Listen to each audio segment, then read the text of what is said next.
Hi, I'm Dr. Bertice Berry, and I have to tell you a story. Years ago, I had gotten pretty sick. I was doing everything I could. I was exercising regularly, like really too much.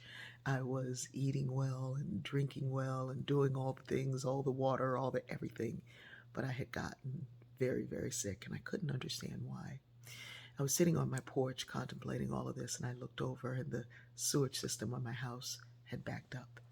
Now, fortunately, we had an alarm so I could hear that thing going off that the water level was getting too high inside that tank. I called the city engineers and said, "You're going to have to come and fix this thing because this keeps happening over and over and over, and it's more and more frequent." And he said, "Well, there's an individual grinder station there, and every time something gets caught in there, it causes it to back up." I said, "Sir, but you're finding things that I know did not come from my house." We had started asking the kids, "Did you put this in there? Did you do this? Did you do this?" They were finding everything. And my kids would say, "No, I didn't do it. I didn't do it. I didn't do it." And it created a lot of infighting over this because we kept trying to figure out who was doing this. Well, I said, "Sir, explain to me how it works." He said, "There's an individual grinder station. Everything is ground up right there. It goes to the street. There's a backflow valve that keeps it from coming back in."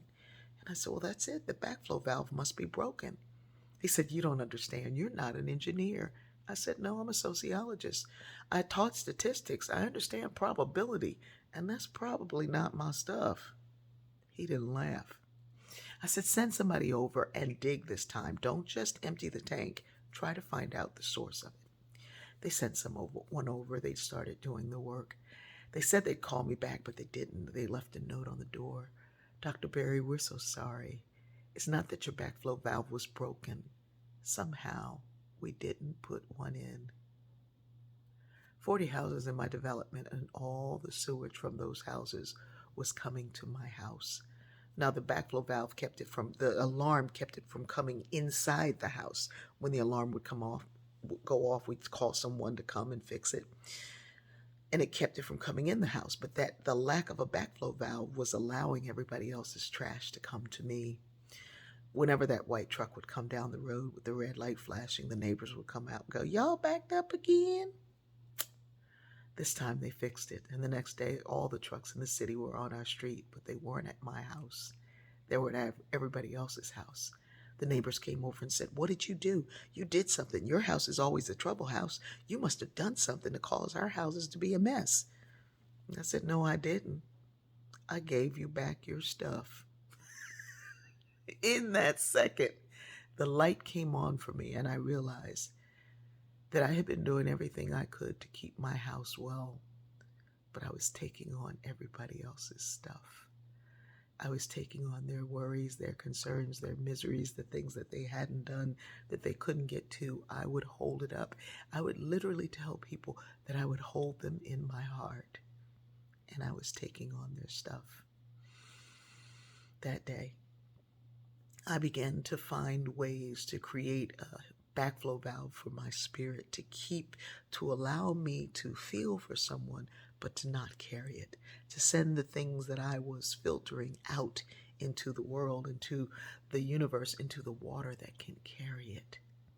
Carrying too much of everybody else's stuff will weigh you down.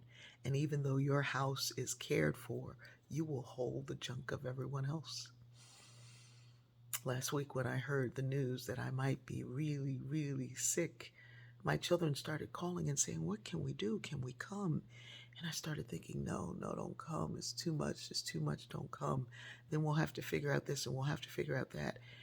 And then I said, "What are you doing?" "They're calling to help." And then I said, "Yes, come." And so this week, when I went to start cleaning and doing everything that I needed to do, they all came in and started taking the things that belonged to them and cleaning and carrying and moving and doing and lifting and going to the dump and taking the things. I looked at my granddaughter's art that she'd done when she was 1, and then again when she was 2, and then again when she was 3. And I said, "I could let go of these, right?" And my daughter said, "Yeah, take a picture." Ask yourself today what you're carrying that doesn't belong to you. Allow those who held it, who gave it to you to hold, to come and take it back. It's not a bad thing to care for others. We have to care for others, but it becomes difficult when we begin to carry. I love you.